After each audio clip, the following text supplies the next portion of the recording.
السلام علیکم ناظرین، سال نو مبارک۔ سال کا یہ نیا دن ہمیں 42 سال پہلے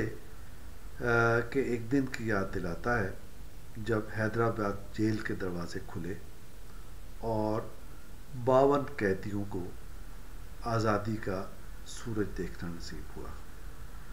یہ 52 قیدی کون تھے؟ ان میں ممتاز سیاستدان خان عبدالولی خان، میر غوث بخش خان بزنجو، سردار عطا اللہ خان مینگل، نواب خیر بخش مری اور بہت حبیب جالب، ہمارے نجم سیٹھی صاحب، کئی اہم شخصیات اس جیل میں بند تھیں اور ان پہ الزام تھا کہ یہ لوگ ملک توڑنا چاہتے ہیں، آزاد پختونستان قائم کرنا چاہتے ہیں اور گریٹر بلوچستان قائم کرنا چاہتے ہیں۔ ان کے خلاف ایک ٹریبیونل میں مقدمہ چلایا گیا جو حیدرآباد سازش کیس کے نام سے معروف ہے۔ حیدرآباد سازش کیس کا آغاز فروری 1975 کو ہوا جب پشاور میں اس وقت کے صوبہ سرحد اور موجودہ خیبر پختونخوا کے سینئر وزیر حیات محمد شیرپاؤ کا قتل ہوا۔ اس قتل کے بعد نیشنل عوامی پارٹی کو بین کر دیا گیا اور اس کی تمام قیادت کو جیلوں میں بند کر دیا گیا۔ یہ واقعات اگرچہ ہماری قومی زندگی سے تعلق رکھتے ہیں لیکن ان کا تعلق صرف قومی زندگی سے نہیں، بین الاقوامی حالات سے بھی ہے۔ کچھ عرصے کے بعد افغانستان میں سوویت یونین کی مداخلت ہونے والی تھی، اس کی تیاریوں سے بھی ہے، اور اس کے علاوہ شہنشاہ ایران کے اپنے ڈیزائن تھے جبکہ آبنائے حرمت سے متعلق امریکہ کے اپنے عزائم تھے۔ جب اس طرح کے واقعات رونما ہوتے ہیں تو اس کے نتیجے میں قوموں کی زندگی متاثر ہوتی ہے۔ ہم اندازہ کر سکتے ہیں کہ جب پاکستان میں یہ بحران پیدا ہوا تو اس کے نتیجے میں کتنی کشیدگی اور تلخی پیدا ہوئی ہوگی، اور بعض سیاستدانوں اور مورخین کا خیال یہ ہے کہ یہی واقعہ، خاص طور پر یہ واقعہ جسے حیدرآباد سازش کیس کہا جاتا ہے، یہی واقعہ 1977 کے مارشل لا کے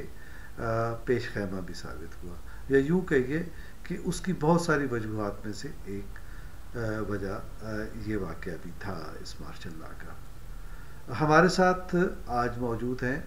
سینیٹر افرا سیاب خٹک صاحب جو حیدرآباد سازش کیس کا ایک کردار تھے۔ ہم نے ان سے درخواست کی کہ وہ اس سلسلے میں اپنے تجربات اور یادوں سے ہمیں آگاہ کریں۔ دیکھیے جی، آپ کو علم ہے کہ 1972 میں جب ذوالفقار علی بھٹو صاحب نے اقتدار سنبھالا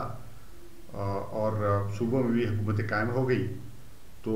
اس کے بعد بلوچستان اور خیبر پختونخوا میں نیشنل عوامی پارٹی اور جمعیت علماء اسلام کی مخلوط حکومتیں قائم ہو گئیں اور پیپلز پارٹی کی مرکز میں اور سندھ اور پنجاب میں حکومتیں بنی، اور 1973 کا آئین بنا۔ سیاسی اختلاف کے باوجود 10 مہینے کے بعد بلوچستان میں جو نیب کی حکومت تھی وہ توڑ دی گئی، اور جس کی وجہ سے سیاسی تصادم پیدا ہوا، لیکن نیشنل عوامی پارٹی نے آئین بنانے میں مکمل تعاون کیا اور ایک وفاقی جمہوری آئین بن گیا۔ لیکن یہ جو اختلافات گہرے ہو گئے، اس سے یہ نقصان ہوا کہ جو آئین تھا ایک طرح سے اس کی خلاف ورزی ہوئی، یعنی جو بلوچستان میں منتخب حکومت تھی 20 کی اسمبلی میں جس کو 13 ممبروں کی حمایت حاصل تھی، اس کو غیر آئینی طریقے سے ختم کیا گیا اور ملک تصادم کی راہ پہ چل نکلا۔ یہ تصادم ملک میں جمہوریت کے لیے اور آئینی حکمرانی کے لیے بہت مضر تمام ہوا، کیونکہ اس کے بعد ہم نے دیکھا کہ بھٹو صاحب اور ان کے اپوزیشن کے درمیان اختلافات بہت گہرے ہو گئے، اور حیدرآباد ٹریبونل بنا نیب پر پابندی کے بعد، جس میں 55 لوگوں پہ مقدمہ چلایا گیا، ملزمان میں سے ایک میں بھی تھا، اور ہم کوئی 1.5 سال کے قریب یہ مقدمہ چلا، جس کے اندر کافی سیاسی باتیں بھی ہوئیں، قانونی نکتے بھی اٹھائے گئے، اور اس میں ایک طرح سے جب بھٹو صاحب انتخابات کرانے جا رہے تھے تو ان سے مطالبہ ہوا کہ وہ اس ٹریبونل کو توڑ دیں تاکہ ملک کے اندر ایک جمہوری اعتماد کی فضا بحال ہو، لیکن ان کا یہ کہنا تھا کہ وہ یہ نہیں توڑ سکتے کیونکہ ان کا یہ خیال تھا کہ وہ اس وقت کی فوجی قیادت اس توڑے جانے کی مخالف تھی۔ بہرحال ہم نے دیکھا کہ اس کے نتیجے میں یہ تصادم کی فضا اس حد تک گہری ہو گئی کہ آخر میں ایک بار پھر مارشل لاء آیا اور جو 73 کا آئین تھا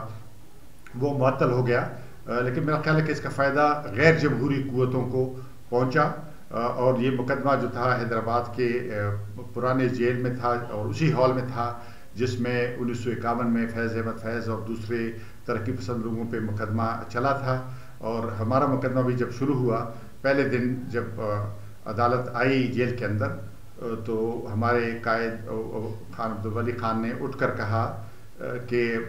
مائی لارڈ ہمیں بہت مایوسی ہوئی ہے اور دکھ ہوا ہے آپ کو یہاں دیکھ کے، کیونکہ ہمارا یہ خیال تھا کہ آپ ہمیں باہر لے جائیں گے، انصاف دیں گے، لیکن ہوا یہ ہے کہ ہم عدالت کو جیل کے اندر کھینچ لائے ہیں، جو بہت افسوس کی بات ہے۔ اور اس پر پھر بعد میں حبیب جالب صاحب جو ہمارے ساتھ ملزموں میں شریک ملزمان میں سے ایک تھے، انہوں نے ایک غزل لکھی جس کا ایک شعر یہ تھا کہ یہ منصف بھی تو قیدی ہیں، ہمیں انصاف کیا دیں گے، لکھا ہے ان کے چہروں پر ہمیں یہ جو سزا دیں گے۔ مقدمہ بہرحال سیاسی مقدمہ تھا، چلتا رہا، اور اس کے بعد پھر مارشل لاء جب آیا تو کچھ عرصہ کے بعد ضیاء اللہ کی مارشل لاء کی حکومت نے اس مقدمے کو ختم کیا اور حیدرآباد سے قیدی چھوٹ کے اپنے گھروں کو چلے گئے۔ بہت شکریہ۔ ناظرین، ہم سینیٹر افرا سیاب خٹک کے شکر گزار ہیں کہ انہوں نے نہ صرف اپنی یادوں سے ہمیں مستفید کیا بلکہ ان حالات کا ایک تجزیہ بھی پیش کیا جس کی روشنی میں ہم اپنے آج کا تجزیہ بھی کر سکتے ہیں۔ اسی کے ساتھ خدا حافظ، انشاءاللہ آئندہ کسی نئے موضوع کے ساتھ آپ سے ملاقات ہوگی۔ خدا حافظ۔